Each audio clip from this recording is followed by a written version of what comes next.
pied.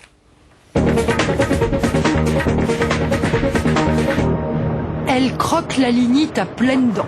24 heures sur 24, 7 jours sur 7, les mineurs sortent leurs griffes mécaniques. Nous sommes dans l'une des plus grandes exploitations de charbon de l'Est de l'Allemagne. Un précieux combustible. Le charbon produit 50% de l'électricité du pays.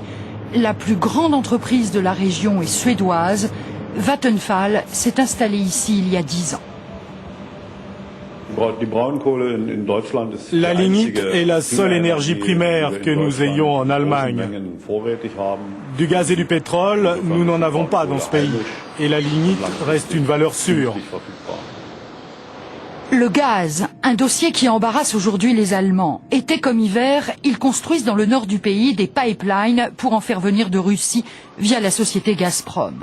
Mais depuis le chantage au gaz de Vladimir Poutine sur les Ukrainiens au début de l'année, Berlin est devenue méfiante. Du point de vue stratégie, c'est un problème de devenir encore beaucoup plus dépendante du Gazprom, d'une seule compagnie, et on ne sait jamais, l'expérience du passé peut être positive, mais ça veut rien dire concernant le futur. Il y a bien sûr les énergies renouvelables. Avec 20 000 éoliennes, l'Allemagne est la championne d'Europe dans cette catégorie. Les Verts au pouvoir avec les socialistes pendant 7 ans ont pu développer ces parcs pour rivaliser avec le nucléaire dont ils ont programmé la sortie pour 2020. Mais ils s'inquiètent. Les conservateurs d'Angela Merkel sont très éloignés de leur position.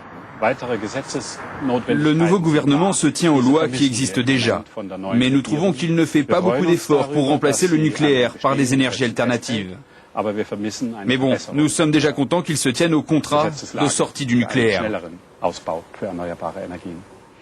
Pas si sûr. Nous avons rencontré le secrétaire d'État à l'énergie, un conservateur qui nous a tenu un discours bien différent. Le premier problème, c'est le prix. Si nous sortons trop tôt du nucléaire, il faudra acheter de l'énergie en France, en Tchéquie, en Pologne, et cela nous coûtera cher. Je ne perds pas espoir qu'avec le temps et les discussions, on arrive à une autre solution avec les sociodémocrates. En clair, poursuivre l'exploitation des 17 centrales nucléaires allemandes au-delà de 2020. Mais quand nous avons posé la question au ministère de l'Environnement, tenu par les sociodémocrates, la réponse a été sans ambiguïté. La position de la coalition est très claire. C'est indiqué dans le contrat de la coalition. Nous allons sortir du nucléaire doucement. Dans 14 ans, nous éteindrons la dernière centrale nucléaire. L'énergie est donc ici un vrai enjeu qui pourrait peser lourd dans la vie politique allemande dans les mois à venir.